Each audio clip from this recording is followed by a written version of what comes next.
A harbour is defined as a body of water that is generally calm and safe from rough weather. Harbours can be formed naturally by sandbars and rocky foreshores or created by man. Hi, welcome to Daiwa Fishy Business. Well, today we're at the magnificent Paringaringa Harbour in the far north. It's beautiful, it's got the sun shining off the white silica sand. It is an absolutely amazing day. And what we're talking about today is harbour hotspots, and Paringaringa would have to be one of the best of them. But in New Zealand we're really blessed with a lot of really good natural harbours that fill up with fish at certain times. I can't wait to get a bait in the water, and then we'll talk about some of the tips and tricks for being successful in harbour hotspots. Unlike fishing off surf beaches, long casts are not really needed when fishing in harbours. It's more important to make sure you fish the edges of channels or where the food's likely to be. So what I'm using is a couple of 13-foot surf rods. I've got a Daiwa Optus bait and run on this one, and I'm setting the bait and run quite tight because we're fishing the current actually going out, the tide's going out at the moment about 2.5 knots. So when a fish hits, this can run, and I can just wind the handle, and I've got my normal drag. So that's the way to set it up. We're setting a trap for a big fish as it comes along. I didn't have to wait long for the action to start. Yep. Get into this one nice and early. Man, this fish has taken half of my line and it's still going. It's got so much power. I was waiting to get a first glimpse of the fish as it came over the sandbar. Then I saw its fin break the surface. It was a shark.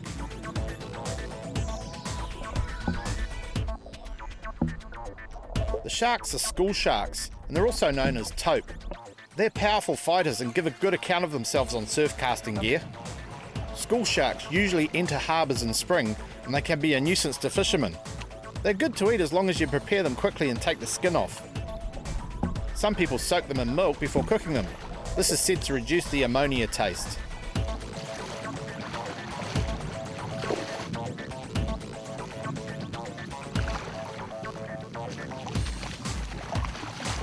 So that's one of the school sharks that we've been dealing with. Big fat shark, probably about a 4 or 5 footer.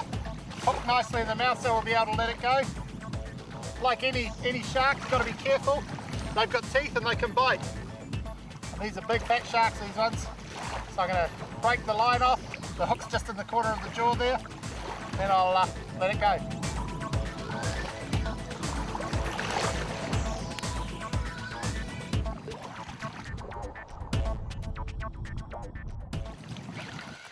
The conditions were great and it was a bite a bait.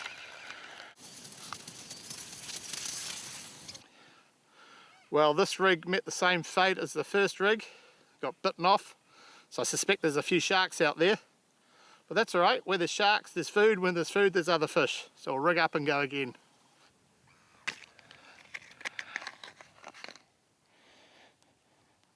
I've actually gone to an 8-bar mustard ultra point octopus hook just to handle those larger fish. The day surf casting in the harbour was going great, with heaps of bites and a few good fish coming to shore.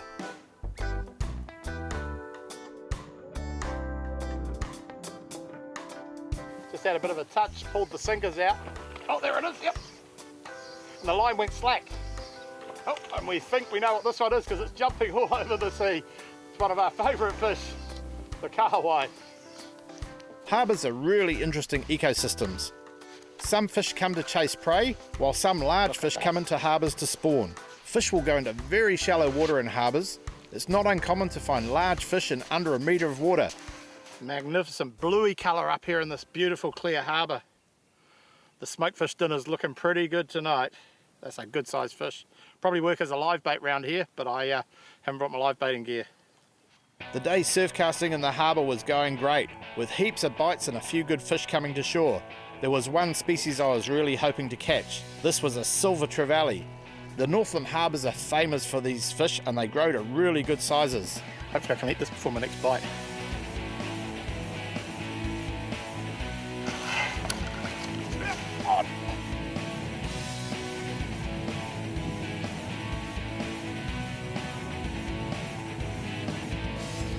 love the feeling of the line being pulled against the drag. It's one of those things you fish for. You're always working up and down that lip.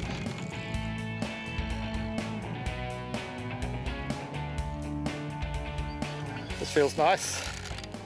Holding on to this one so far. Just got to pull him over the sand lip. And I haven't lost him so far. Hasn't been pulling as hard as the other bite, so maybe it's something different other than a shark. Gonna have to follow him now. He's going down the beach a bit. Not too far away. Come on. Awesome, it's a trevally. One of the premium fish in this harbour, and this will make a great fish for the smoker. I'll just drag him up the beach. It's not a bad size one either. Wow, that's an awesome trev. I know about probably 4 kilos. They can get up to 10 kilos in this harbour, and that's a magic fish. These trevally have got rubber lips and big grinding pads. They mainly feed on shellfish. This one took a piece of skipjack tuna though. Very powerful in the tail. They fight really hard. Well, the harbour hotspot fired today. Been out for about 4 hours, caught trevally, kahawai, school sharks, had great fun. The rod's been bending all day. It's just been magnificent. And that's what harbours can be like. They change with the season, so sometimes you get snapper, sometimes you get trevally, sometimes you get kingies. You just never know. And you just got to be prepared for that. Today we were targeting trevally and we got one nice trevally, so mission accomplished. Harbour hotspots, heaps of fun.